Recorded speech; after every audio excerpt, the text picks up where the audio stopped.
जौनपुर में सिरप कांड। क्या सिरप कांड का तार बदलापुर तक पहुंचा है? लोग तमाम बातें कर रहे हैं। अगर कोडिन में मेरा नाम आएगा तो बाबा का बुलडोजर मेरा घर गिरा दे। ऐसी ही एक घटना थी जो सोशल मीडिया पे एक समय बहुत वायरल हुई थी। क्या कर गए यहाँ पर? कहाँ है पत्थर? कहाँ है पत्थर? लाओ। पे जौनपुर में ही एक शिलान्यास का कार्यक्रम था जिसमें आपका शिलान्यास पे या उस पत्थर पे आपका नाम नहीं था। हम वहाँ गए, हमने सिर्फ कहा कहाँ है पत्थर, कहाँ है पत्थर। बदलापुर का विधायक किसी अधिकारी की औकात नहीं है कि मेरी विधानसभा में आके शिलान्यास उद्घाटन करे, ठीक कर दूंगा। विधान भवन में एक मांग की थी कि बदलापुर को एक अलग जिला बनाया जाए। इस पे क्या कहेंगे आप? देखिए, उसका एक कारण ये है, पार्टी से आवाज़ आई कि मुंबई में आपकी ज़रूरत है नगर सेवक के चुनाव में। मैं देख रहा हूँ कि पिछले कई चुनाव से आपको मुंबई भेजा जाता है। आपको भेजने का कारण क्या है? ये रमेश मिश्रा स्पष्टवादी है। 2012 में आप बीएसपी से चुनाव लड़े थे मायावती जी के सीट से और आप हार गए थे। क्या कारण था? कुछ मंच उन्होंने तोड़ दिया था उस समय सीमा द्विवेदी जी का। एमपी की 2 सीटें दोनों हार चुके हैं। अब जौनपुर में बहुत से विधायक सीटें नहीं आ पाती आपकी, क्या कारण है? मतलब जौनपुर में देखिए, आपको मैं बताऊं, पूर्वांचल में जातिवाद 2014 में मोदी जी आए और पूरे देश में एक लहर आई, बीजेपी की एक आंधी आई, एक सुनामी आई, मतलब सब गायब हो गए। लेकिन 2014 से अब तक मल्हनी विधानसभा एक ऐसा है जहां पे बीजेपी का कोई भी कैंडिडेट नहीं आ पाया। लगातार सपा से एक ही फैमिली से लोग हैं। क्या कारण है उस मल्हनी का? देखिए, मल्हनी का दुर्भाग्य है, और दुर्भाग्य इसलिए भी है कि मल्हनी में कुछ ऐसा घटनाक्रम होता है। लेकिन यह कहा गया है कि जाति वाइज ब्राह्मण बैठ के कुछ सभा कर रहे हैं जिसपे आपके नए उत्तर प्रदेश के अध्यक्ष ने एक्शन लिया था कि नहीं, ये नहीं होगा। कोई भी ब्राह्मण समाज का लीडर अगर चाहे भी तो ब्राह्मण को भाजपा से कोई विमुख नहीं कर सकता। मैं बिंदास बोल में एक बार आपका सभी का स्वागत करता हूं। और जैसे हर बार अलग अलग इंसान, अलग अलग लोग, अलग अलग एक शख्सियत हमारे पास आ रही है, कारण सिर्फ एक ही है। मैं उसी से बात कर रहा हूं, उनसे ही बिंदास बातें करने की कोशिश कर रहा हूं जो बिंदास बात कर रहा हूं। लोग बहुत अप्रोच कर रहे हैं लेकिन मुझे चाहिए जो बिंदास होकर इस चैनल पे बात करे। बिंदास बोल विद गौरी शंकर में 2 बार के विधायक, बदलापुर से एक कर्मठ जुझारू नेता रमेश चंद मिश्रा जी हैं। स्वागत है सर आपका। जी भैया, आप मुंबई प्रवास पे आए हैं और मेरा सौभाग्य है कि मैं आपसे कुछ सवाल और जवाब कर पा रहा हूँ। सबसे पहले भैया एक परिचय हो जाए कि आप कहाँ पैदा हुए हैं, कहाँ पढ़ाई हुई है आपकी, और आपके गांव में, आपके क्षेत्र में कैसा, क्योंकि बहुत से बदलापुर के लोग हैं जो आपको सुन रहे होंगे इस समय। मैं रमेश चंद मिश्र, और मैं एक शाहगंज विधानसभा जौनपुर में ही है, वहाँ ग्राम अरसियाँ है। मैं मूलतः वहाँ का निवासी हूँ, और मैंने राजनीति में कदम 2005 में मैंने रखा, और उसके पहले मैंने हमारे यहाँ ही किसान इंटरमीडिएट कॉलेज है, वहाँ से मैंने शुरुआती शिक्षा ग्रहण किया। और उसके बाद मैं जीआईसी सुल्तानपुर से मैंने 10वीं किया, और फिर उसके बाद मैं चला गया बिहार, चूँकि बिहार में मेरे पिताजी श्री दुर्गा प्रसाद मिश्र जी, उनका कोयले का कारोबार था। मैं चला गया पिताजी के हाथ बटाने के लिए, और अगर मैं कहूँ तो 10वीं के बाद से ही मैंने कोयले के कारोबार में मैं उनका हाथ बटाने लगा। और मैं वहाँ जगजीवन कॉलेज है, जगजीवन इंटर कॉलेज है, वहाँ मैंने बिहार में वहाँ से मैंने 11th किया, 12th किया। उसके बाद एक प्रकार से कहा जाए मेरी शिक्षा जो है वहीं से ब्रेक होना शुरू हो गई। परीक्षा के समय जाना, परीक्षा देना, और कुल मिला जुला करके चूँकि दिन भर व्यवसाय में रहना, और व्यवसाय में रहने की वजह से बहुत विशेषकर पढ़ाई में नहीं कर पाया, क्योंकि मैं 11th से ही मैं व्यवसाय में जुड़ गया। फिर उसके बाद मैं 2004 में आ गया यूपी, और यूपी में आने के बाद 2005 में मैं अपनी धर्मपत्नी को मैंने ब्लॉक प्रमुखी लड़ा दिया। अच्छा। और वहाँ भी हमारी चुनाव की तैयारी थी। बिहार में एक वार्ड कमिश्नर का एक चुनाव होता है, लेकिन वहाँ मैंने तैयारी किया, वहाँ धरना प्रदर्शन करके वहाँ की रोडें बनाई, बिजली पानी की व्यवस्था कराई, और हुआ क्या कि वो सीट वो सुरक्षित हो गई। मैं चला आया यूपी, और यूपी आने के बाद मेरा व्यवसाय वहाँ कोल्ड स्टोरेज बन रहा था सुल्तानपुर में। कोल्ड स्टोरेज बनाने के साथ साथ मैं वहाँ 2005 में अपनी पत्नी को ब्लॉक प्रमुख का चुनाव लड़ाया, और पहली बार मैं 2005 में मेरी पत्नी संजू मिश्रा सोईठा कला की ब्लॉक प्रमुख बनी। बस राजनीति की शुरुआत हो गई। नहीं भैया, मैं एक बात जानना चाहता हूँ कि एकाएक व्यापारी होके व्यापार में थे और एकाएक राजनीतिक कैसे, मतलब कुछ कुछ पहले से ऐसा था आपको कि? देखिए, कुछ ऐसा नहीं था। मैं चूँकि एक बड़े व्यावसायिक परिवार से मैं बिलॉन्ग करता हूँ। मेरे बहुत सारे ईंट-भट्ठे, hotel, cold storage, petrol pump तमाम मेरे पास व्यवसाय था। पूरा परिवार मेरा व्यावसायिक है और मेरे परिवार के लोग कदाप नहीं चाहते थे मैं राजनीति राजनीति में में आओ। आऊँ। हाँ। लेकिन क्या है कि मेरी एक शुरू से ही, मैं जब 10वीं में जीआईसी में पढ़ रहा था, तभी से ही लोगों के साथ बैठना, लोगों के साथ भोजन करना, साथ में गप्पे लड़ाना, ये मेरी आदत थी। हाँ, हाँ, और जब मैं बिहार गया तो ये आदत और मेरी बढ़ बढ़ गई। गई। और बढ़ने के बाद इसीलिए मैंने, मेरे मोहल्ले में जो है बिजली नहीं था, सड़क नहीं थी, तो मैं कितना भी बड़ा आदमी हूँ तो अपने मोहल्ले का सड़क मैं नहीं बनवा नहीं बना सकता हूँ। तो पाएंगे, मुझे सही। लगा कि राजनीति के एक माध्यम है। एक पावर अगर चाहिए मैं और उसी। राजनीति में आ जाता हूँ तो एक माध्यम है, सड़क बनवा सकता हूँ, गरीबों की मदद कर सकता हूँ, समाज सेवा कर सकता हूँ। इन सब के कारण सिर्फ समाज सेवा के लिए, क्योंकि धन धान्य से मेरा पूरा परिवार परिपूर्ण है, सिर्फ एक सामाजिक सेवा के लिए मैंने राजनीति चुना। और आज अगर मैं बिहार में, अगर वो सीट सामान्य रही होती तो शायद मैं इस समय बिहार का विधायक रहा होता और यूपी में आ ही नहीं पाता। लेकिन ईश्वर, हर चीज़ से कहा गया है कि हर लिखित है। अन्न पर दाने दाने पर लिखा है खाने वाले का नाम, उसी तरीके से राजनीति में भी कन्फर्म है कौन कब क्या बनेगा। तो आज लिखित है। देखिए, मैं बदलापुर से 2-2 बार विधायक बन के जनता की सेवा कर रहा बहुत हूँ। बढ़िया। भैया, बदलापुर का नाम लिया जाए और बदलापुर महोत्सव की बात न किया जाए। आपने तो ऐसे ना कि मैं खुद आपके 2-3 महोत्सव में गया हूँ। मतलब अगर उस मैदान में हम हैं रात को, तो हमें नहीं लगता कि हम मुंबई के बाहर हैं। इतनी चमाक-चौक, इतना लाइटिंग, इतना मतलब ऐसी टेक्निकल बहुत सी चीज़ें, और ऐसे-ऐसे आपने सिंगर को, ऐसे-ऐसे एक्टर को, ऐसी-ऐसी चीज़ें वहाँ उतार दिए हैं। अभी तो आपने उसमें सामूहिक विवाह चालू कर दिया है। ये क्या उद्देश्य है? मतलब बदलापुर में ऐसे सब करना क्या उद्देश्य है? हाँ, देखिए क्या है कि जब मैं विधायक बना 2017 में हुँ, बीजेपी से, हुँ, विधायक बनने के बाद हुआ क्या कि एक लखनऊ महोत्सव होता था। हुँ, तो मैं लखनऊ, चूँकि मेरा परिवार जो है 2006 में लखनऊ चला गया। हुँ, तो लखनऊ में हम लोग लखनऊ महोत्सव देखने जाते थे। हुँ, तो जब मैं लखनऊ महोत्सव जाता था देखने, तो मेरे मन में यह कर परिकल्पना आती थी कि काश ऐसा कोई कार्यक्रम मैं कराता जिसमें बहुत सारे कलाकार आते, हुँ, मंच से हुँ, प्रदर्शन करते, नए कलाकारों को अपने हुनर को दिखाने के लिए एक मंच मिलता। वो जिज्ञासा मेरी बढ़ती गई हुँ, और ईश्वर ने मुझे जब विधायक बनाया, तो आप सोचो कि 2017 में मैं विधायक बना और 2018 से मैंने बदलापुर महोत्सव शुरू किया। हुँ, और महोत्सव के पीछे सिर्फ मेरा यही सोच रहा हुँ, कि नए कलाकारों को, उभरते कलाकारों को मंच देना, हुँ, सामाजिक रूप से जो अच्छे कार्य कर रहे हैं, अच्छा कर्मचारी हो, समाज सेविक हो, हुँ, अच्छा जो क्या नाम है, जो शिक्षक हों, हुँ, मेधावी छात्र हों, किसान हों अच्छे, उनको सम्मानित सम्मानित करना। करना। तो एक मंच, एक प्लेटफ़ॉर्म है वो, हुँ, जहाँ पर मैं सबको सम्मानित भी करता हूँ। हुँ, अच्छे, जब छोटे कलाकारों को प्रतिभा को दिखाने के लिए अवसर देता हूँ, हुँ, बड़े कलाकारों को बुलाता हूँ। हुँ, और साथ में ही हुँ, 18 के बाद हुँ, बीच में कोविड आ गया। कोविड के पहले से ही मैंने शादी का शुरुआत किया।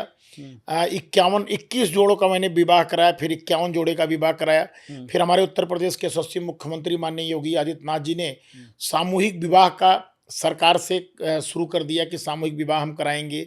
हम 50,000 उनको देंगे, उनके शादी में जो है कार्यक्रम कराएँगे। अच्छा, अब तो 1 लाख रुपए हमारी सरकार ने कर दिया। फिर वो बढ़ता गया। फिर मैं अगले 7 महोत्सव मैंने कराया, अब की बार 7वाँ महोत्सव था। 800 लगभग 75 या 72 जोड़ों का अब की बार हमने शादी किया। अच्छा। तो आप सोचो, 21 जोड़े से मैंने शुरू किया। और 872 जोड़े। मैं 251 गया, फिर 500 गया, 500 के बाद पिछली बार 700 कुछ जोड़ों का शादी हुआ, अब की बार 800 के ऊपर शादी हुआ। और अगली बार जो हमारा 8वाँ महोत्सव होगा 2026 का नवंबर माह में, हमने राजन जी महाराज की कथा भी लिया है। अच्छा। और उसमें मेरा लक्ष्य है 1100 कन्याओं का विवाह कराना। तो आप जरा सोचो, एक स्थान पर, एक जगह पर, उस महोत्सव के नाम पर कितने लोगों को सम्मान मिल रहा है, आदर मिल रहा है, सम्मानित हो रहे हैं, प्रतिभा भी लोग देख रहे हैं। सरकारी जितनी जन कल्याणकारी योजनाएं हैं, चाहे वो सेंट्रल गवर्नमेंट की हो, चाहे उत्तर प्रदेश सरकार की हो, सबका मैं स्टॉल लगवाता हूँ। किसी के पास विधवा पेंशन नहीं है, विकलांग पेंशन नहीं है, या किसी को अपना कोई प्रमाण पत्र बनाना है विकलांग का, सब कुछ एक स्थान पर सारे सरकार के अधिकारी, जिला स्तरीय से लेकर के ब्लॉक स्तरीय तक सारे अधिकारी वहाँ मौजूद रहते हैं। बिजली का बिल जमा करना, या बहुत सारे डॉक्टर मैं बुलाता हूँ, डॉक्टरों के द्वारा उनका परीक्षण होने से तमाम चीज़ों का काम करता हूँ, साथ में विवाह भी कराता हूँ।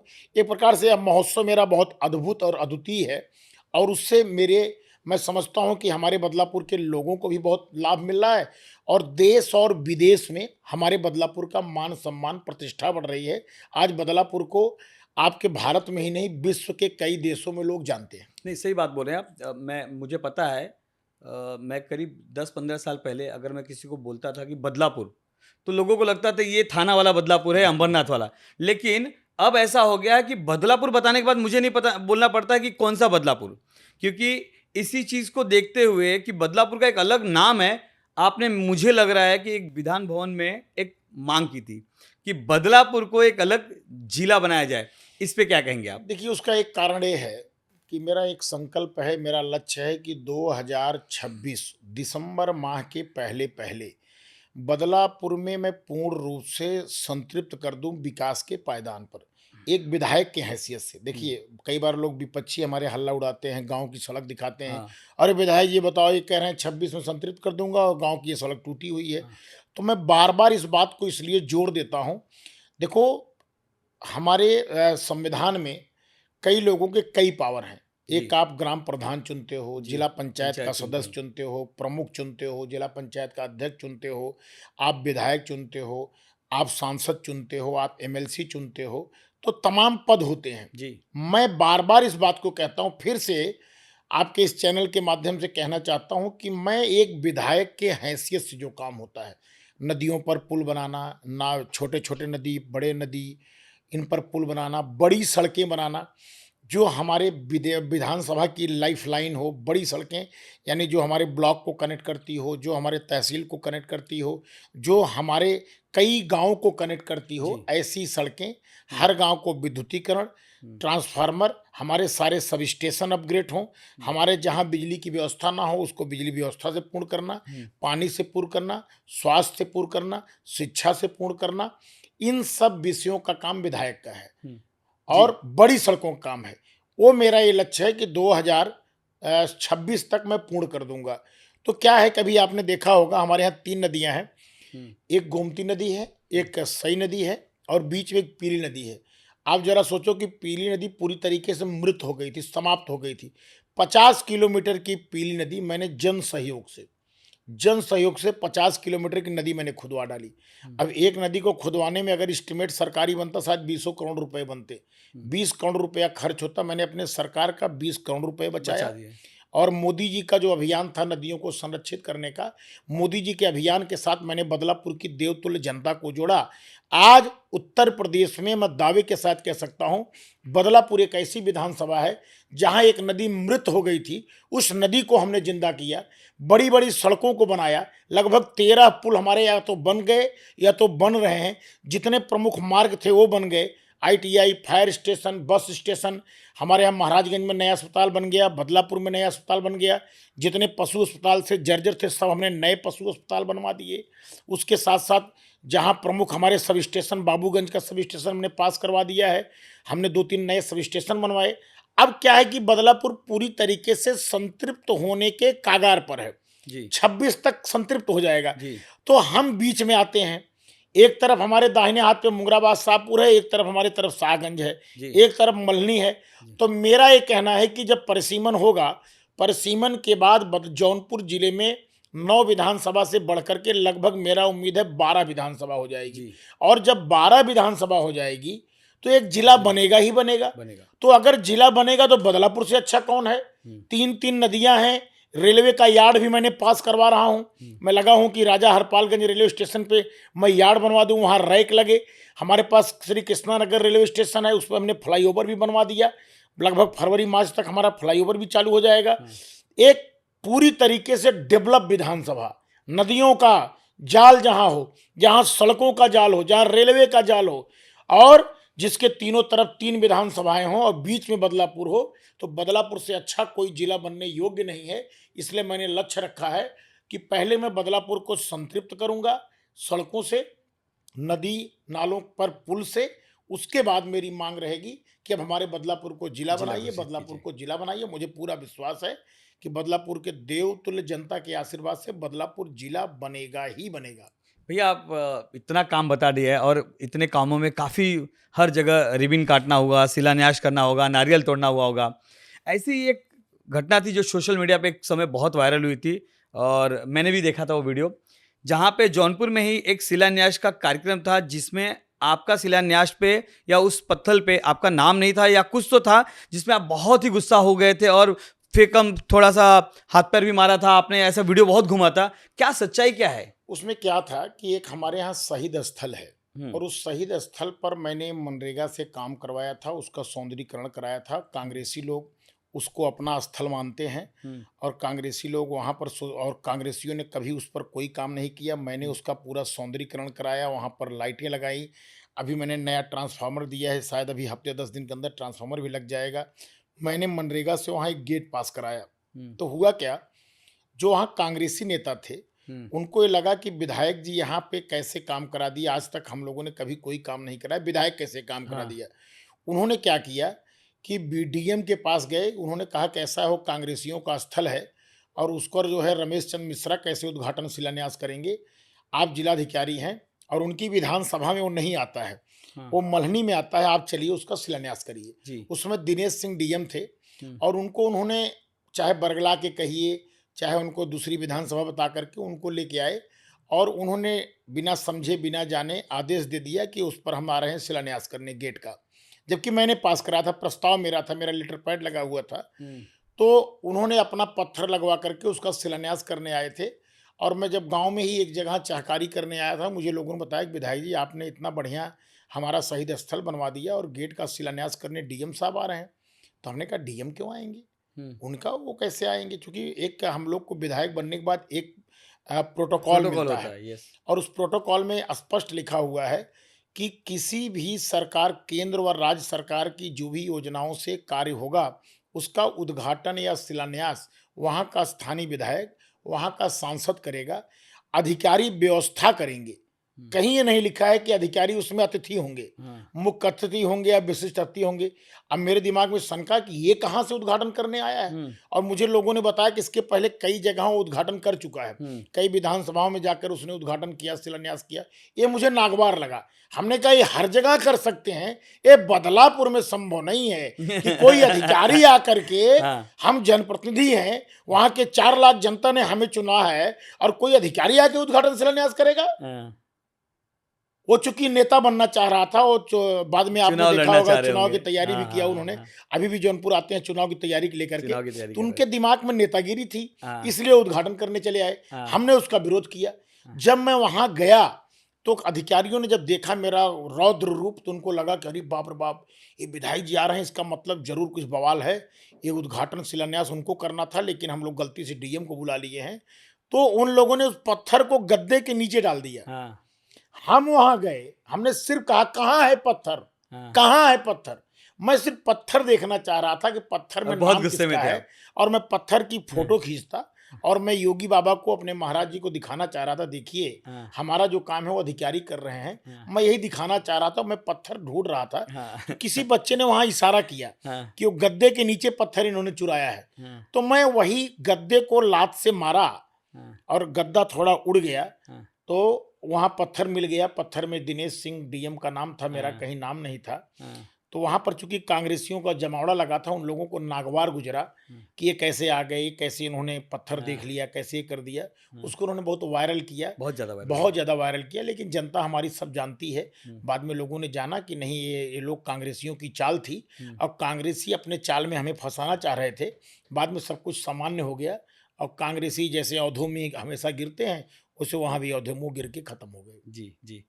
बहुत बढ़िया क्योंकि क्या है इसका इतना वायरल था कि आप कितने लोग को समझाते, नहीं, लोग समझाना जानते बहुत हैं, हमारे मुश्किल यहाँ था लोग और आप जानते हैं। बदलापुर जान गए, हम चाहते हैं कि और भी लोग हाँ, हाँ, जहाँ-जहाँ नहीं, आपके नहीं मुँह सर। से जो सुन रहा है, फिर उसका जी। तो सच हो जाता है। मैं अधिकारी को तो उद्घाटन शिलान्यास नहीं करने दूँगा, रमेश हाँ, मिश्रा मेरा नाम है हाँ, और बदलापुर का विधायक, किसी अधिकारी की औकात नहीं है कि मेरी विधानसभा में आके शिलान्यास उद्घाटन करे, ठीक कर दूँगा उसको। बहुत ऐसी बढ़िया, कैसी अधिकारियों की, बहुत जो बढ़िया। मेरे यहाँ उद्घाटन शिलान्यास करने आएगा? जी, हाँ, हाँ, ये मेरा अधिकार है, हाँ, उसका अधिकार नहीं है। हाँ, वो नौकर है जनता का, हाँ, नौकर जैसे रहे।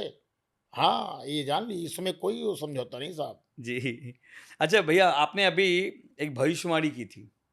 आपने बोला था कि अगर बीजेपी की यही हालत रही आपके जिला में, तो जिला 2027 नहीं, का। आपने पूरा सेंटेंस आपने शायद नहीं देखा। हाँ, उस समय स्थिति ऐसी थी कि अखिलेश यादव ने संविधान का भ्रम फैलाया था नीचे हाँ, तक, और उन्होंने कहा कि संविधान खतरे में है। उसने बैकवर्ड को कहीं न कहीं कन्फ्यूज कर दिया था, हाँ, दलितों को कन्फ्यूज कर दिया था अखिलेश यादव ने। एक भ्रम की स्थिति पैदा हो गई थी। हाँ, हम लोग लोकसभा का चुनाव हार गए थे, मैं आहत सा लोकसभा के चुनाव का हारने से हाँ, मैं बहुत आहत था, मुझे बड़ी पीड़ा थी हाँ, कि कृपा शंकर सिंह जी यहीं से गए थे चुनाव लड़ने, वो भी नहीं जीत पाए। हुँ, कई जगह हमारी सीटें लूज़ हो गई, हमारे मोदी जी बहुत कम वोटों से जीते, तो मुझे बड़ी पीड़ा हुई कि बताओ इतना अच्छा मोदी जी काम कर रहे हैं, इतना अच्छा हमारी सरकार काम कर रही है और हम इतना माने बुरी तरीके से चुनाव हमारा उत्तर प्रदेश में हमने इतना खराब कर दिया। तो मेरी पीड़ा थी, तो मैंने कहा, वही मैंने उस समय कहा था कि केंद्रीय नेतृत्व को कड़े और बड़े निर्णय लेने पड़ेंगे। मैंने जो शब्द कहा था उसको बता रहा हूँ, आप हुँ, देख लीजिएगा, हुँ, हुँ, चैनलों में निकाल करके मैंने कहा था कि केंद्रीय नेतृत्व को कड़े और बड़े बड़े निर्णय ने लेने पड़ेंगे, नहीं तो अगर हम अभी से सचेत नहीं हुए तो 2027 का चुनाव हम नहीं जीत पाएंगे। जी, हमारा एक एक कार्यकर्ता, उत्तर प्रदेश का एक एक जनता ये चाहती है कि जंगल राज वापस ना आने पाए, इसलिए हमको दिन रात मेहनत करना पड़ेगा, जमीन पे उतरना पड़ेगा, संविधान के खिलाफ जो विपक्षियों ने र्यूमर पैदा किया है उसको समाप्त करना पड़ेगा, आम जनता से जुड़ना पड़ेगा। और कड़े बड़े निर्णय का अभिप्राय यह था कि रमेश मिश्रा अगर नहीं जीत सके चुनाव, उसको भी मत लड़ाइए। कोई मंत्री खराब है उसको हटाइए, कोई अच्छा काम नहीं कर रहा उसको हटाइए, भाजपा को जो मजबूती ना दे रहा हो उसको हटाइए। हमारे घर में मौत हुई है, अभी 13वीं बिता के आया हूं, लेकिन हमको पार्टी का निर्देश आया कि आपको मुंबई चुनाव जाना है। मेरे बेटे की शादी भी है अगले महीने में, लेकिन एक तरफ मेरे यहाँ दुखद घटना घटी और एक तरफ मेरे यहाँ विवाह पड़ा हुआ है, लेकिन भाजपा का जैसे निर्देश आया संगठन का कि आपको मुंबई के चुनाव में जाना है, मैंने सब कुछ छोड़ करके मैं तुरंत समाचार मिलते ही रात को 2 बजे मैं आपके मुंबई में आ गया। तो मेरा कहने का मतलब है, अगर कोई कर्तव्यनिष्ठ पार्टी के प्रति नहीं है, कोई अच्छा कार्यकर्ता नहीं है, भाजपा को कोई कमजोर कर रहा है, कोई भाजपा के लोगों को अगर किसी समाज के नाम पर कोई नेतागिरी कर रहा है, अपने समाज के लिए कुछ नहीं कर रहा है, तो हमें कड़े और बड़े निर्णय लेना पड़ेगा, भाजपा को मजबूत करना पड़ेगा 27 में, जिससे सरकार बनी सके। हमने लोकसभा चुनाव के बाद अपनी चिंता व्यक्त किया था, उसको मीडिया के लोगों ने कट र्यूमर करके करके, दिया होगा, कट करके आगे का र्यूमराइज करके खत्म कर दूसरा दिया। कर दिया कि हम किसी के खिलाफ बोल रहे हैं, ये कर रहे हैं, वो कर रहे हैं। रही बात है, हमारा एक ही खिलाफत रहता, अधिकारी। अधिकारी खराब काम करेगा तो उसकी बुराई करूंगा। जी, हमारी भी सरकार में कई ऐसे अधिकारी हैं जो गड़बड़ करते हैं, मैं उसके लिए लड़ाई लड़ता हूं। मैं मुख्यमंत्री जी से भी कहता हूं, मंत्रियों से भी कहता हूं। जब कोई नहीं सुनता है तो मुझे कहीं ना कहीं आक्रोश मेरा पनप के आता है। रही बात है, आज स्थिति हम लोग धीरे धीरे ठीक कर रहे हैं। हमें पूरा विश्वास है 27 में हम लोग मिल करके कार्यकर्ताओं के दम पर भारतीय जनता पार्टी की पूर्ण बहुमत की सरकार बनाएंगे। ठीक है। आप बोले कि पार्टी से आवाज़ आई कि मुंबई में आपकी ज़रूरत है नगर सेवक के चुनाव में। मैं देख रहा हूँ कि पिछले कई चुनाव से आपको मुंबई भेजा जाता है। क्या उत्तर प्रदेश में मुझे ऐसा लग रहा है कि बीजेपी के पास एक फायरब्रांड उत्तर प्रदेश का, एक यूपी का लीडर आपको मान के यहाँ भेजा जा रहा है कि आपकी बातें लोग कन्विंस हो रहे हैं, या कुछ तो एक आपका रूप है? क्या आप सोचते हैं कि मतलब आपको भेजने का कारण क्या है? क्योंकि पिछले भी चुनाव में आप थे यहाँ पे। देखिए, रमेश मिश्रा स्पष्टवादी है, दिल से बोलता हूँ, लिखा पढ़े देख कर नहीं बोलता हूँ। जो मन में आता है, सरस्वती माँ साक्षात विराजमान होती हैं और जो मन में आता है वही बोलता हूँ, ये मेरी आदत रही है। हुँ, और स्पष्टवादी हूँ और जनता से जुड़ा होकर रहता हूँ। मैं हवा हवाई वाला नेता नहीं हूँ साहब, हुँ, मैं जमीन पर रहता हूँ। हुँ, मैं यही नहीं, हुँ, गुजरात चुनाव हुआ 2 हुँ, महीने में रहा, हुँ, मध्य प्रदेश चुनाव हुआ 1 महीने में रहा। बात समझ रहे हैं? हुँ, जहाँ जहाँ चुनाव होता है मैं वहाँ वहाँ, राजस्थान भी मैं गया। आपके बंगाल चुनाव पिछली बार हुआ था, बंगाल चुनाव में गया था। तो आज मैं आपके महाराष्ट्र में जब विधानसभा का चुनाव था 2 महीने रहा। फिर जब आपका बीएमसी का चुनाव आया फिर मुझे पार्टी ने बुलाया। तो मैं तो पार्टी का कार्यकर्ता हूँ। कार्यकर्ता जब जब बुलाएगी, जहाँ जहाँ कहेगी, इस शरीर का एक एक बूंद रक्त हुँ। जब तक मेरे शरीर में रहेगा भारतीय जनता पार्टी को समर्पित है। और जब जब कहेगी मैं भारतीय जनता पार्टी के लिए मैं लगा रहूँगा।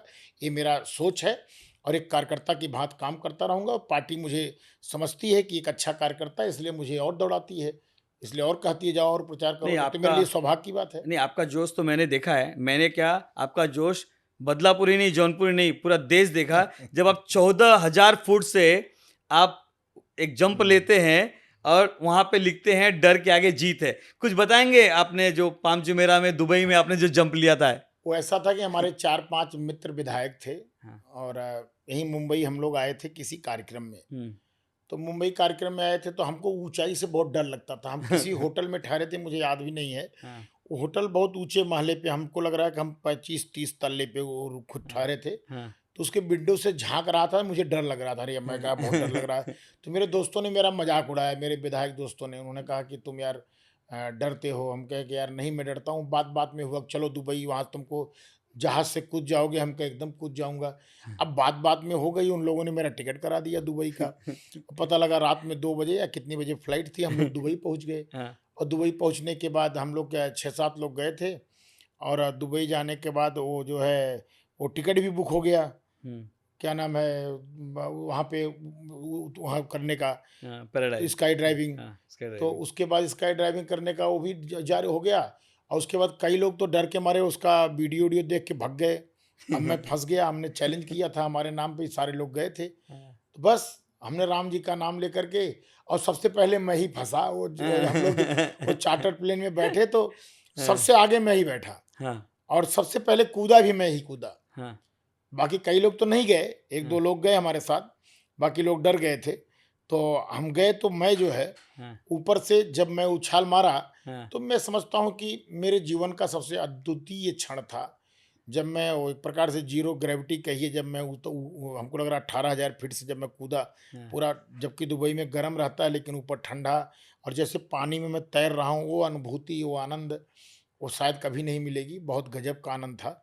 और फिर कभी दुबई जाऊंगा तो जरूर करूंगा फिर से फिर से करूंगा। स्काई हाँ, ड्राइविंग। अच्छा। और आनंद आया, फिर मेरे अंदर जोश आ गई। मैंने वहीं आसमान में ही जो है, मैंने कहा डर के आगे जीत है। मेरे यस। दोस्तों ने जी। चैलेंज किया था और मैंने आज उसको अचीव कर लिया।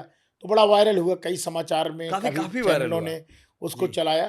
जी। तो कहने का मतलब मेरी जो ऊंचाई से डर थी वो भी खत्म खत्म हो हो गई। गई। जी। मौत से ऐसे ही डर मेरी खत्म हो गई। इतना मैं दुनिया में इसी उम्र में मैं इतने लोगों को मैंने मरते देखा हूँ, इतने लोगों को बनते देखा हूँ, इतने लोगों को बिगड़ते देखा जी। हूँ। जी। अब मेरे मन से ये सब भाव समाप्त हो गया है। हाँ। डर सर सब खत्म। यस, आपका विदेशों से बहुत नाता है, मैंने देखा है। क्योंकि अभी बहरीन में आपका एक उत्तर भारतीय समाज का एक महोत्सव हुआ, जहाँ पे आपका महोत्सव देख के गए थे और वो बोले कि नहीं, इससे ही मिलता जुलता मैं वहाँ करूँ, और आप वहाँ के प्रमुख अतिथि थे। उसके बारे में थोड़ा सा बताइएगा। जैसे हमारे देश के लोग गल्फ कंट्री में बहुत रहते हैं। हाँ।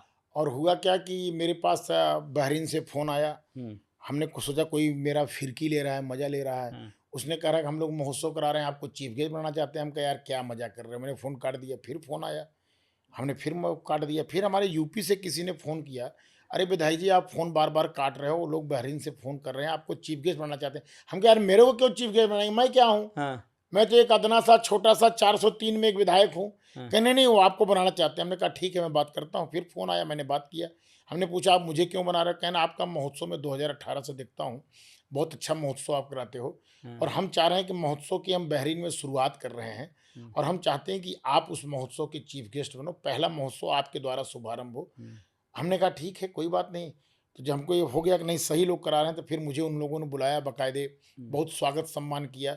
और कम से कम मैं अगर कहूँ तो बहरीन में 2,500-3,000 अच्छा। मेरे यूपी के लोग थे वहाँ पर। हम्म। उन लोगों ने बहुत बड़ा महोत्सव कराया, मैं चीफ गेस्ट था उस महोत्सव का, वहाँ के राजदूत भी आए थे। हम्म। तो अच्छा कार्यक्रम था, मुझे बड़ा अच्छा लगा ये महोत्सव से। इसीलिए मैंने कहा कि देश और विदेश में बदलापुर महोत्सव का नाम है। नहीं, आप देश विदेश में बदलापुर महोत्सव में भी नाम है, और वही विदेशों में भी आपके नाम का डंका है। क्योंकि मैंने देखा था कि अमेरिका में एनसी एनसीएसएल जो संस्था है, उसने आपको इनवाइट किया था। मतलब आप सोचिए ना, इंडिया में इतने विधायक है, उसमें एक उत्तर भारतीय विधायक आपको इनवाइट किया था और 5,000 लोगों के सामने आपको संबोधन करना था। क्या था, थोड़ा सा उसके बारे में बताइए, क्योंकि हमारे लिए गौरव की बात है। ये हुआ क्या था कि विधायकों की एक संस्था है, अमेरिका की ही संस्था है एनसीएसएल। हम्म।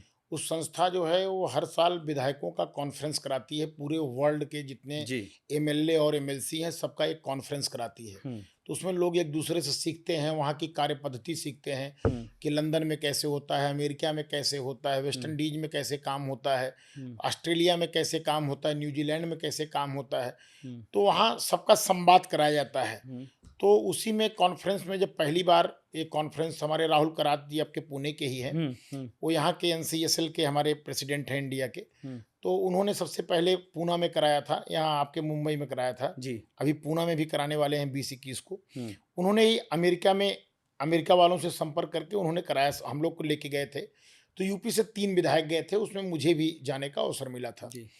और जब मैं गया तो वहाँ कॉन्फ्रेंस किया, जब मैं फेसबुक पे डाला कि मैं अमेरिका आ रहा हूँ, तो जैसे मैं यहाँ मुंबई आया, मैंने फेसबुक डाला, तो हजारों लोगों का फोन आ रहा है, हाँ, विधायक जी चालू हो गया। हमारे यहाँ, विधायक जी हमारे यहाँ, हाँ, विधायक जी हमारे हाँ, यहाँ। तो वैसे जब मैंने डाला कि मैं अमेरिका आ रहा हूँ, फला तारीख को न्यूयॉर्क पहुँचूंगा, वहाँ से मैं नेशविल जाऊँगा, लुइसविल में मेरा कॉन्फ्रेंस है, तो हजारों लोगों ने मेरे से संपर्क किया। हाँ। अब मैं समझ ही नहीं रहा था कि अमेरिका में हमारे लोग हैं। आज जब मैं वहाँ गया तो वहाँ इंडियंस डे लोगों ने 15 अगस्त के पूर्व मनाया था, और उसमें कांग्रेसमैन विशिष्ट अतिथि बनाया उन लोगों ने, वहाँ के सेनेटर को विशिष्ट अतिथि बनाया, वहाँ के राजदूत वहाँ विशिष्ट अतिथि थे, और मुझे चीफ गेस्ट बना दिया। और लगभग 4000-5000 की पब्लिक में मैं मुख्य अतिथि, और वहाँ का विशिष्ट अतिथि सेनेटर और वहाँ के कांग्रेसमैन, वहाँ के राजदूत, ये मेरे लिए अति गौरव की बात थी। ये मेरे लिए बहुत फक्र और सम्मान की बात थी। 4000-5000 इंडियंस के सामने मुझे स्पीच करने को मिला चीफ गेस्ट के रूप में। तो कॉन्फ्रेंस के बाद मैं इसमें भी गया, और आपको बताऊं मैं 2 बार अमेरिका गया एनसीएसएल की बैठक में, और दोनों बार मैं अमेरिका में कुछ नहीं घूमा हूँ। इसलिए लोगों से मिलते समय मैं नहीं क्या दे है पाते। कि जब मैं 15 दिन एक बार रहा, 15 दिन एक बार रहा, 1 महीना अमेरिका रहा हूँ, और आप जरा सोचो 1 महीने में मैं सिर्फ 200-400 परिवार से मिला हूँ। जब मैं जाता हूँ, मैं फेसबुक पे लगाता हूँ, किसी के यहाँ लंच, किसी के यहाँ डिनर, किसी के यहाँ ब्रेकफास्ट, सिर्फ यही होता है। आज मैं अमेरिका में 400 परिवार जोड़ चुका हूँ, और बड़े बड़े मैंने वहां पर सभाएं किया है अमेरिका में, आप सोचो बड़ी बड़ी सभाएं किया है। तो मेरे लिए गौरव की बात है। और आज बहुत सारे लोग मुझसे जुड़े भी, कई लोग अमेरिका कैसे आए थे, हमने उत्तर प्रदेश के यशस्वी मुख्यमंत्री जी से भी मिलाया, वो लोग इन्वेस्ट भी करना चाहते हैं। तो ऐसा तमाम प्रक्रिया चल रहा है, ईश्वर की कृपा है, माता रानी की कृपा है कि जहाँ जाता हूँ कहीं ना कहीं लोग अवसर देते हैं, नहीं, सम्मान देते हैं। वो आपका एक व्यवहार है, आपका एक बड़प्पन है, आपका कनेक्ट होने का एक जरिया है। क्या आप कनेक्ट होते हैं, तो मैंने देखा बहुत दिल से कनेक्ट होते हैं। इसलिए मुंबई में आप इतनी बार आते हैं, लेकिन सबको होता है फिर से मेरे को मिलना है। वो मुझे भी होता है। तो वो एक आपका नजरिया है, आप कहीं भी जाएंगे आपको छोड़ेंगे नहीं। वो होता है हमारे जो, खासकर हमारा जो जौनपुर है, बड़ी भारी एक प्रकार से अगर मैं कहूँ तो आबादी है, और जौनपुर के लोग पूरे विश्व में आपको मिलेंगे। अभी मैं अगर कहूँ तो मैं अंतरिक्ष में नहीं गया हूँ। अगर अंतरिक्ष में मानव होगा, अगर वहाँ 2 होंगे तो 2 में हमारा एक जौनपुर वाला होगा। तो इसलिए मैं कह रहा हूँ, मैं कलकत्ता में जाता हूँ तो यही प्यार, सूरत में जाता हूँ तो यही पार। अभी मैं सूरत गया, हजारों लोगों ने चाय पार्टी रखी गई, एक 2 घंटे पहले उन्होंने चाय पार्टी रखी, और जब मैं चाय में गया तो हजारों लोग, हम कह रहे बाप रे बाप, ये तो यार 2 घंटे पहले मैं चाय पे आया, पता लगा सब जौनपुर के। अहमदाबाद गया, वहां भी हजारों लोग चाय पर। तो मेरे लोग जो है, चूंकि आप समझ सकते हैं पहले बहुत गरीबी थी, और हमारे यहाँ के मेहनत कश लोग हैं, और वो लोग वहाँ से निकल करके मुंबई, सूरत, कलकत्ता, विदेश, मैंने सऊदी अरब, चाहे कहीं भी विश्व का कोई भी कोना आप ले लो, ऑस्ट्रेलिया, कनाडा, अमेरिका, लंदन, हर जगह हमारे के लोग हैं, और लोग मेहनत कश हैं। अपना आज उन्होंने मेहनत करके खुद के दम पर आज एक हैसियत स्थापित किया है, और उसमें एक आप भी हैं। जी, धन्यवाद। आपने भी हमारे जिले का, हमारे समाज का, हमारे क्षेत्र का इतना नाम रोशन किया है। आप लोग को देख करके हम लोग को अति प्रसन्नता होती है। धन्यवाद भैया। भैया एक अब आ जाते हैं आपके जिले से और आपके चुनाव के रिलेटेड कुछ बातें। 2012 में आप बीएसपी से चुनाव लड़े थे, मायावती जी के सीट से, और आप हार गए थे। क्या कारण था? हुआ क्या कि मेरे परिवार के लोग वैसे बीजेपी में थे, मेरे बड़े पिताजी महामंत्री थे, लेकिन मुझे सुभाष पांडे जी ने मुझे बीएसपी में लाया था, और सुभाष पांडे जी का टिकट उस समय कट गया। कोई जांच वूच थी, तो सुभाष पांडे जी से मायावती ने कहा कि आप अपने परिवार के किसी व्यक्ति को लड़ाइए, लेकिन मैं धन्यवाद देता हूं, सुभाष पांडे जी एक ऐसे लीडर हैं, उनके जैसा लीडर मैंने आज तक अपनी लाइफ में नहीं देखा है। सुभाष पांडे उस समय कैबिनेट मिनिस्टर थे। उन्होंने कहा कि मैं परिवारवादी नहीं हूं, मैं परिवार के व्यक्ति को नहीं लड़ूंगा। मैं उसमें ब्राह्मण भाईचारे का जिले का अध्यक्ष था। ये जो है 2012 की बात है। अच्छा। तो उन्होंने कहा कि रमेश मिश्रा अच्छा काम करता है, वो अच्छा कार्य करता है, मैं उसको लड़ाऊंगा। तो सुभाष पांडे जी मुझे डायरेक्ट ले गए, मायावती से मिलाए, और लोग कहते हैं कि पैसा वैसा लगता है, मैंने 1 रुपये किसी को नहीं दिया। मैं डायरेक्ट मायावती से मिला, और मायावती से मिलने के बाद मायावती ने उसी दिन मेरा टिकट डिक्लेयर कर दिया, और 2012 का चुनाव में मुंगराबाद शाहपुर से लड़ा, जबकि मेरे घर से 70 किलोमीटर था। दूर है, हाँ। बहुत मेहनत मैंने की है, 4 महीना मैंने मेहनत किया। बहुत मामूली वोटों से 2,500-3 हज़ार वोटों से मैं चुनाव हारा और मैं चुनाव जीत भी जाता उस समय। कुछ ऐसा स्थिति हो गया, वो एक विनोद सिंह वहाँ के वो सपा से कैंडिडेट थे, कुछ मंच-वंच उन्होंने तोड़ दिया था उसमें सीमा द्विवेदी जी का, और वो मंच तोड़ने के बाद एक र्यूमर हो गया कि मंच मैंने तोड़ा, आरोप मेरे ऊपर आ गया। मैं सफाई देता रह गया, लेकिन कोई सुनने वाला नहीं मिला और मैं चुनाव हार गया, और हारना मेरे लिए ठीक था। अगर मैं नहीं हारता तो मैं तुरंत बीजेपी में कहाँ जाता, और आज मैं भाजपा का ऐसी राष्ट्रवादी पार्टी से, ऐसे हिंदुत्व वाली पार्टी से, ऐसे मोदी जी वाली पार्टी में मैं कहाँ जुड़ पाता।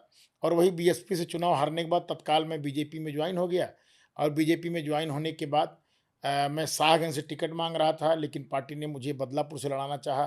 मैं 17 में विधायक बन गया बदलापुर से, फिर 22 में बदलापुर से विधायक बन गया। जनता की अनवरत सेवा कर रहा हूँ। भैया आप बोले बीजेपी की लहर है और बीजेपी जैसी पार्टी कहाँ मिलेगी, इतनी अच्छी सोच है, एक देशभक्ति की पार्टी आप बोल रहे हैं। आपकी जौनपुर सीट जौनपुर में इतनी सीटें नहीं आती। आप देखेंगे तो आज का जो करंट सिनेरियो मैं बताऊं तो आपको, एमपी की 2 सीटें दोनों हार चुके हैं। अब जौनपुर में बहुत से विधायक सीटें नहीं आ पाती आपकी, क्या कारण है, मतलब जौनपुर में ही देखिए, क्यों? आपको मैं बताऊं, पूर्वांचल में जातिवाद बहुत ज़्यादा है, बहुत हुँ, ज़्यादा जातिवाद है। हुँ, और जौनपुर में और क्या है कि पूर्वांचल में एक तो जातिवाद है, दूसरा जौनपुर, आजमगढ़, गाजीपुर, बलिया, हुँ, अंबेडकर नगर, भदोही, ये अगल-बगल के जितने ज़िले हैं, यहाँ बहुत ज़्यादा जातिवाद है, भयंकर जातिवाद है। ख़ासकर आज़मगढ़, जौनपुर भयंकर जातिवाद। यहाँ कुछ भी विकास आप कर दो, कोई फ़र्क नहीं पड़ने वाला है। आप ज़रा सोचो, मैं बदलापुर की तस्वीर बदल दिया साहब। हाँ। जो 50 साल में काम नहीं हुआ, वो मैंने किया। मैं कितने वोट से चुनाव जीता हूँ? 2200 से जीता हूँ। कितने से 2200? 2200 से जीता हूँ, जी। 1700 से चुनाव जीतता हूँ। आप ज़रा सोचिए, 2 चुनाव जीता, दोनों कम अंतरों से जीता। जबकि मैं जहाँ 50-50 करोड़ का मैंने पुल बनाया है, वहाँ मैं 7 वोट पाता हूँ। क्यों? जातिवाद हावी है। हम जो काम करते हैं सबका साथ सबके विकास के माध्यम से करते हैं। हम जातिवाद नहीं करते हैं। हमने भोजनाथ घाट का पुल बनवाया, लगभग 35 करोड़ का, वहाँ चुनाव हार गए। हमने कारोवीर का घाट का पुल बनवाया, लगभग 24 करोड़ की लागत से, वहाँ हम चुनाव हार गए। तो कहने का मतलब, मैंने करोड़ों रुपए के काम कराए। कितने वर्षों से पुल की मांग हो रही थी, किसी ने नहीं बनाया, मैंने बनाया, हुँ, लेकिन चुनाव हार गए। तो वही कहने का मतलब, हमारे यहाँ जातिवाद ज़्यादा है, उसके नाते वहाँ बड़ा टफ लड़ाई होता है। हुँ। अगर मैं किसी जाति का नाम मैं नहीं लूँगा, लेकिन समीकरण जो समाजवादी पार्टी के पास है, वो समीकरण हमारे जौनपुर, आजमगढ़, गाजीपुर में बड़ा सेट होता है, जिसके चलते मनोज सिन्हा जैसे लोग हार गए, कृपा शंकर सिंह जी हार गए, हमारे सुल्तानपुर से मेनका गांधी हार गई। अब मैं और क्या कहूँ, बड़े-बड़े लीडर हार गए। हमारे जौनपुर में किसी तरीके से भाजपा से 2 लोग, हम और माननीय मंत्री गिरीश यादव जी, और अपने निषाद पार्टी से रमेश सिंह जी, मड़ियाहू से अपना दल से आर के पटेल जी, किसी तरीके से 9 सीटों में 4 सीट हम लोग जीत हाँ, पाए। 5 सीट आप बाकी हारे। हम लोग 5 सीट हम हार गए। लोकसभा में वही जात-पात हावी हुआ। अगर आज कृपा शंकर जी रहे होते सांसद, तो मुंबई से बहुत लोगों को ले आते, पैसा लगवाते, व्यवसाय कराते, बड़े-बड़े बिजनेस कराते, बड़ी-बड़ी फैक्ट्रियाँ लगवाते, हमारा सांसद होता। लेकिन दुर्भाग्य है कि 10 वर्षों से हमने सांसद नहीं देखा है साहब। ट्रेन भी मैं ही रुकवाता हूँ, रेलवे क्रॉसिंग फ्लाईओवर मैं ही बनवाता हूँ, यार्ड मैं ही बनवाता हूँ, यानी मेरे पास डबल लोड है। हाँ, सांसद सांसद वाला का भी भी और काम कर विधायक रहा का हूँ, भी। विधायक का काम कर रहा हूँ, क्योंकि सांसद मैंने 10 साल से देखा ही नहीं। श्याम सिंह यादव को मैंने कभी नहीं देखा, उसका 5 साल कार्यकाल बीत गया। हुँ, बाबू सिंह कुशवाहा का मैंने आज तक देखा ही नहीं, उनका भी लगभग 1-2 साल कार्यकाल बीत गया। हुँ। ये दुर्भाग्य जौनपुर का है, जौनपुर के लोगों का है। मैं तो आपके चैनल के माध्यम से जौनपुर की देवतुल्य जनता से आग्रह करूंगा, निवेदन करूंगा, हाथ जोड़ूंगा, जरा मेरे कार्यकाल को देखो, और इसके पहले सपा के कार्यकाल को देख लो, बसपा के कार्यकाल को देख लो। जितने जनप्रतिनिधि मेरे बनने के पहले बने हैं, या शाहगंज में रमेश सिंह के बनने के पहले बने हैं, गिरीश यादव के बनने के पहले बने हैं, जहां जहां भाजपा का विधायक है, उनके कार्यकाल को देखो, सपा के कार्यकाल को देखो, बसपा के कार्यकाल को देखो, आपको आसमान जमीन। मैं राजनीति करना छोड़ दूंगा अगर मैंने 50 साल के काम को मैंने अगर 8 साल में नहीं करवाया होगा। रमेश सिंह जो साहेबगंज से विधायक है, उसने 3 साल में, ललई यादव वहां मंत्री थे, उन्होंने 10-15-20 साल में जितने काम कराए होंगे, उतना उसने 3 साल में काम करा दिया। वही हाल माननीय मंत्री गिरीश यादव जी का है। हम लोग काम करते हैं साहब, जी। लेकिन जनता जब वोट डालती है ना, काम भूल जाती तो आप है। बोले जाति वो वाइज। जात पात भेदभाव, ये बड़ा दुर्भाग्य है, खासकर पूर्वांचल का। अब मैं क्या करूं, माता रानी देखिए कब ठीक करती हैं। अच्छा, आप जाति वाइज बोले कि जाति भेद की बात है, क्योंकि मेरा एक और विधानसभा को लेके आपका चुनाव था, सवाल था। अ, मोदी जी आने के बाद 2014 में मोदी जी आए और पूरे देश में एक लहर आई, बीजेपी की एक एक आंधी आई, एक सुनामी आई, मतलब सब गायब हो गए। लेकिन एक ऐसा क्षेत्र है जहाँ से ना आंधी चली, ना सुनामी चली, ना कुछ चला। योगी जी आ गए, सब आ गए, लेकिन 2014 से अब तक मल्ली विधानसभा एक ऐसा है जहाँ पे बीजेपी का कोई भी कैंडिडेट नहीं आ पाया। लगातार सपा से एक ही फैमिली से लोग हैं। क्या कारण है उस मल्ली का? देखिए मल्हनी का दुर्भाग्य है, और दुर्भाग्य इसलिए भी है कि मल्हनी में कुछ ऐसा घटनाक्रम होता है कि हमारे लोग ही वहाँ चुनाव हरा देते हैं, और हमारे लोगों के द्वारा ही चुनाव हराया जाता है। और मुझे लगता है कि ये कहीं न कहीं मल्हनी का दुर्भाग्य है, वहाँ का विकास पूरी तरीके से अवरुद्ध हो गया है। और हमें लगता है देखिए 27 में परिवर्तन होगा और मल्हनी की भी चुनाव हम लोग जीतेंगे, क्योंकि मल्हनी वाले थक गए हैं, ऊब गए हैं। हम्म। अब वो जातिवाद या भय में या पक्षपात में वोट नहीं करेंगे, हम्म। बल्कि सब लोग कमल के फूल पर वोट करेंगे। अब वो लगातार झेलते-झेलते अब वो थक चुके हैं। हम्म। अब वो लोग मिल करके एकजुट होकर के कमल को जिताएँगे, चाहे जो प्रत्याशी होगा कमल से, कमल ही जीतेगा। अच्छा भैया, बस लास्ट दो सवाल है। दो सवाल में एक सवाल ऐसा है, आप जौनपुर का नाम बहुत बार लिए हैं, है ना, पूरे पूरे एपिसोड में। जौनपुर इतना फेमस हो गया, इतना फेमस हो गया है, इतना फेमस तो अब पिछले 25 साल से नहीं था जितना ये 15 दिन से हुआ है।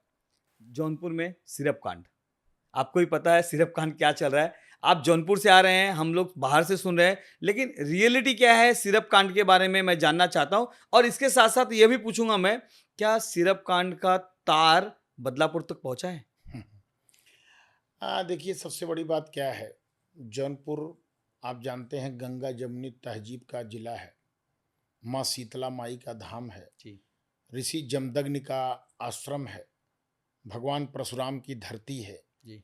एक से एक वहाँ मनीषी और ऋषि हुए हैं, जी। आईएएस और आईपीएस हुए हैं।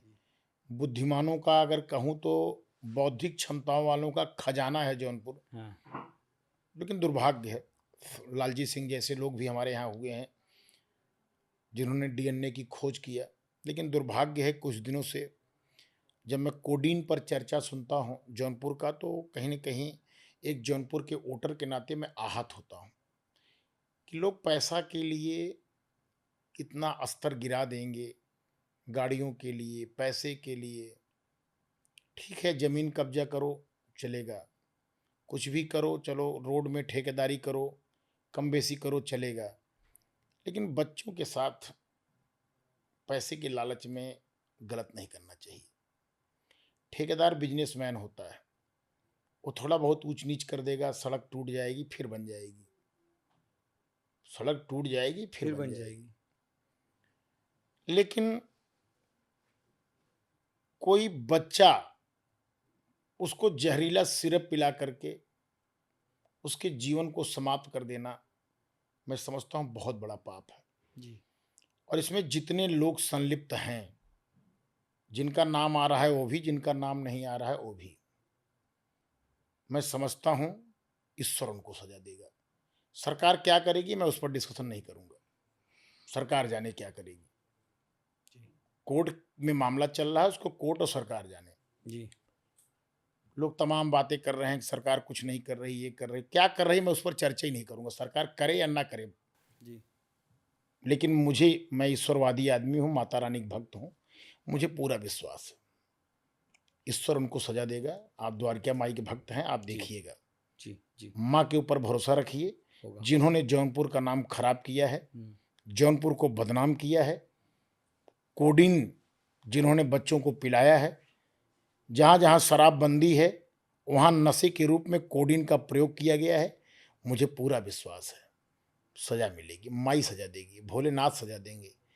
और जरूर ऐसे लोगों को जब सजा मिलेगी तो जौनपुर का एक एक नागरिक आह्लादित होगा, प्रसन्न होगा, खुश होगा कि जौनपुर को जो बदनाम किए हैं उनका सर्वनाश होगा। तो जौनपुर के लोग प्रसन्न होंगे और मुझे माता रानी भरोसा है, ज़रूर ऐसा दिन आएगा। जी, जी। तो बदलापुर तक इसके तार नहीं पहुँचे हैं। हमने तो अभी एक प्रेस कॉन्फ्रेंस में कहा था, कुछ लोगों ने कहा, हमने कहा कि भाई मैं तो 151 तक का मुकदमा मेरे ऊपर नहीं है, 2 बार से विधायक हूँ, ब्लॉक प्रमुख रहा हूँ, 2005 से राजनीति कर रहा हूँ, 2026 चल रहा है, इतने वर्षों का राजनीतिक करियर है। अगर मेरी सरकार के ऊपर मुझे भरोसा है, अगर कोडिन में मेरा नाम आएगा, तो बाबा का बुलडोज़र मेरा घर गिरा दे और मेरे ऊपर जितने मुकदमे, सारे मुकदमे लगा दिए जाएँ, मुझे भी जेल भेज दिया जाए। मैं आपके भी चैनल के माध्यम से कह रहा हूँ, हम गलत काम करते ही नहीं साहब, क्यों डरेंगे? ऐसे ही मुकदमा से बचा हूँ, राजनीति करने वाला मुकदमा से कैसे बच जाए? माता रानी का भक्त हूँ, ईमानदारी से रहता हूँ, खुला रहता हूँ, ओपन हार्ट का आदमी हूँ। जी, न मुकदमा हुआ है, न मुकदमा होगा, न कभी नाम आएगा। और बदलापुर, हमारे बदलापुर के भी लोग बड़े अच्छे हैं, बड़े भोले हैं, हुँ। बड़े सज्जन हैं, मेहनत-कश लोग हैं, वहाँ ये सब कोडिन-पोडिन नहीं चक्कर चलेगा। नहीं चलेगा। जी, आखिरी सवाल है भैया आपसे।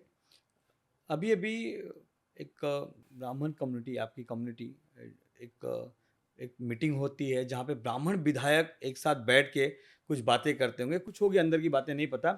लेकिन यह कहा गया है कि जाति वाइज़ ब्राह्मण बैठ के कुछ सभा कर रहे हैं, जिस पे आपके नए उत्तर प्रदेश के अध्यक्ष ने एक्शन लिया था कि नहीं ये नहीं होगा। इस पे क्या है? मतलब क्या था वो सच्चाई? देखिए ऐसा है, वो तो एक स्वभावतन होता क्या है, जब विधानसभा का सत्र चलता है, हुँ, तो सारे विधायक इकट्ठा होते हैं और इकट्ठा होने के बाद लोग अपने-अपने लोगों के साथ बैठ कर के भोजन-पानी करते हैं।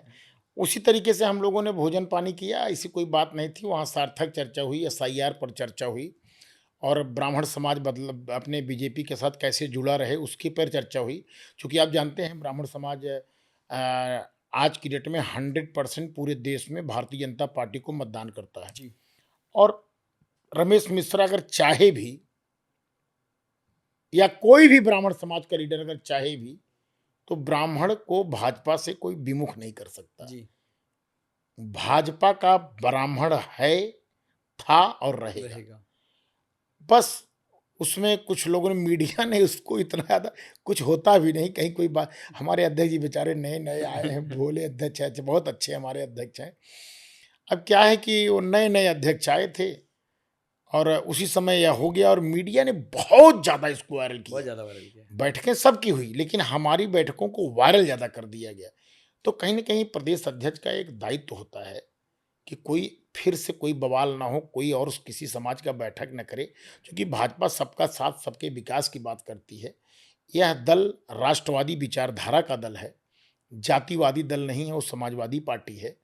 तो उन्होंने भारतीय जनता पार्टी के विचार के नाते उन्होंने सबके लिए, हमारे लिए नहीं, उन्होंने जो पत्र लिखा उसमें सबके लिए कहा कि इस तरीके से जातिवार बैठक नहीं करना चाहिए, इससे लोगों को बचना चाहिए। और मैं समझता हूँ कि प्रदेश अध्यक्ष का निर्णय बहुत सही है और ये इसमें कहीं कोई दो राय नहीं है। लेकिन हम लोगों ने जो बैठक किया, उस बैठक में कहीं ऐसी कोई बात नहीं, हम लोग भाजपा को मजबूत करने के लिए ही हम लोगों ने बैठक किया और हमारा समाज हमेशा भाजपा को वोट दिया, आगे भी वोट देगा, मैं इसकी हमेशा चिंता करता रहूँगा। रही बात उस बैठक से, कहीं कोई बात नहीं, बस प्रदेश अध्यक्ष जी बेचारे नए थे और उन्होंने सबके लिए यह संदेश कहा, ना कि ब्राह्मण के लिए कहा, उसको गलत र्यूमर सिर्फ मीडिया के द्वारा दिया जा रहा है। जी, भैया बहुत से बदलापुर के लोग इस समय आपको देख रहे हैं। बदलापुर में भी रह रहे हैं, वो भी देख रहे हैं, मुंबई में रह रहे हैं, वो भी देख रहे हैं, सूरत, अहमदाबाद, आपने कनाडा बोला, अमेरिका, बहरीन, हर जगह बदलापुर वाले देख रहे हैं।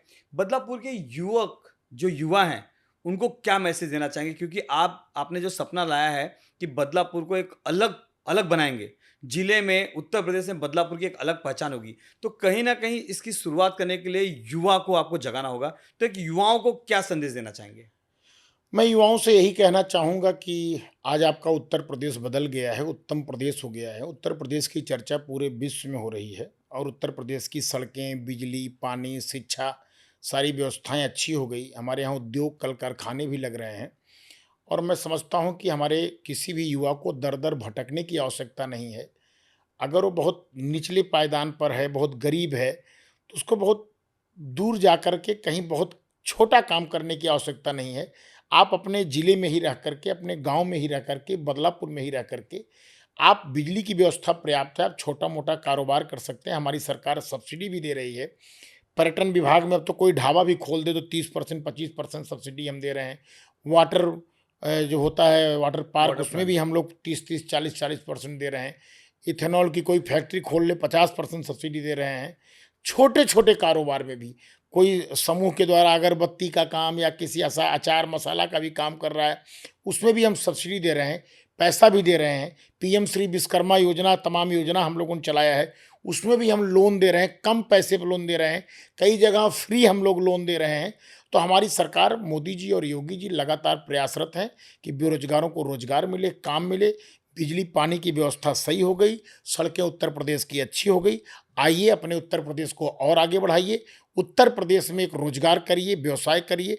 कुछ न कर पाए तो 4 ठो जानवर रख लीजिए, हाँ। उसमें भी सब्सिडी हमारी सरकार दे रही है। भेड़ बकरी और गाय भैंस कुछ भी रखिए, सब में सब्सिडी है, सब में व्यवसाय है, सब में। अब तो हमारे यहाँ पराग का एक बहुत बड़ा प्लांट भी लग गया है। 100 रुपये लीटर दूध ले रहा है वो, 100 रुपया लीटर दूध। आप जरा सोचो, आपका दूध में अगर अच्छा फैट है तो आप 100 रुपये लीटर में 5 लीटर भी अगर आपका जानवर दूध दे रहा है तो 500 रुपये एक टाइम पे, 2 टाइम पे 1000 रुपये कमाओ। आप गांव में बैठ के कमाओ, यहाँ कितना कमाओगे आप? 1000 अपने गांव में कमा सकते हो। मैं अपने सभी नौजवानों से कहूँगा कि एक तो नशा के आगोश में हम न जाएं, हमारी विचारधारा अच्छी होनी चाहिए, सनातनी होनी चाहिए, अपने बड़ों का सम्मान करना चाहिए। और आपको रोजगार का कहीं कोई कमी है तो आइए, उत्तर प्रदेश आज उत्तम प्रदेश हो गया है। अपने प्रदेश में ही रोजगार सृजन करिए और आगे बढ़िए, परिवार का मान सम्मान बढ़ाइए, परिवार को भी आगे बढ़ाइए। धन्यवाद भैया, आपने हमें बहुत ही कट टू कट टाइम था फिर भी समय दिया है, और वैसे भी आपका प्यार मुझ पे हमेशा मिलते रहता है। जब भी मुंबई मिल आते हैं आप, तो मैं कोशिश करता हूँ कि आपसे आशीर्वाद मिले। ऐसे ही आप स्वस्थ रहें, क्योंकि इस उम्र में भी आपका जो जोश है वो बहुत ही अच्छा है, और आपका स्वस्थपन देख के मैं ऐसा ईश्वर से खुद के लिए कामना करता हूँ कि आपकी उम्र तक मैं जाऊँ तो मैं ऐसे ही स्वस्थ बना रहूँ। आपसे ज़रूर मैं मिलता रहूँ, और आपसे काफ़ी चीज़ें सीखने को मिली, बातें करने को मिली। धन्यवाद, आपका स्वागत है। धन्यवाद भैया। बहुत बहुत धन्यवाद, आपको भी नमस्कार, मेरा ढेर सारा आशीर्वाद। आप मेरे बहुत अच्छे भाई हो। जिस तरीके से आप देश और विदेश में अपना व्यवसाय को आगे बढ़ा रहे हैं, मान सम्मान ख्याति पा रहे हैं, उसके साथ साथ सनातन की परंपरा को आप आगे बढ़ा रहे हैं। सबसे बड़ी बात आपके अंदर मैंने एक अच्छी बात ये देखी है, बिजनेस व्यवसाय के पैसे को लोग ऐश और आराम में यूज करते हैं, जी। लेकिन मैंने आपको देखा, द्वारिका माई एक ट्रस्ट भी आपने बनाया है, उसके माध्यम से आप गरीबों का, मैं तो आपके गांव में भी गया हूं, कई बार आपके कार्यक्रम जी। में गया हूं, जी। गरीबों का उत्थान करना, शादी ब्याह में मदद करना, जी। कंबल वितरण करना, आँखों को आप जो है चश्मा देना, तो तमाम तरीके से आप सामाजिक कार्य जी। मुंबई से लेकर उत्तर प्रदेश तक करते रहते हैं। जी। तो मेरा तो ईश्वर से ही प्रार्थना, आपको और धन धान्य से आप टाटा बिरला बन जाओ, अंबानी की टक्कर में हो जाओ। जी। और जो है, चूंकि जितना आप आगे बढ़ोगे उतना उतने ही लोगों हमारे की मदद जौनपुर के करेंगे। लोगों जी। को फायदा जी। होगा जी। और जौनपुर के साथ साथ सनातनियों का फायदा होगा। जी। जी। इसलिए आप आगे बढ़ो, यही मेरा आशीर्वाद भगवान भोलेनाथ से और श्री राम जी से मैं यही प्रार्थना करूंगा कि आप और आगे बढ़ो और धन्यवाद भैया। हमारे जौनपुर का नाम रोशन करो। धन्यवाद भैया। धन्यवाद। धन्यवाद। नमस्कार।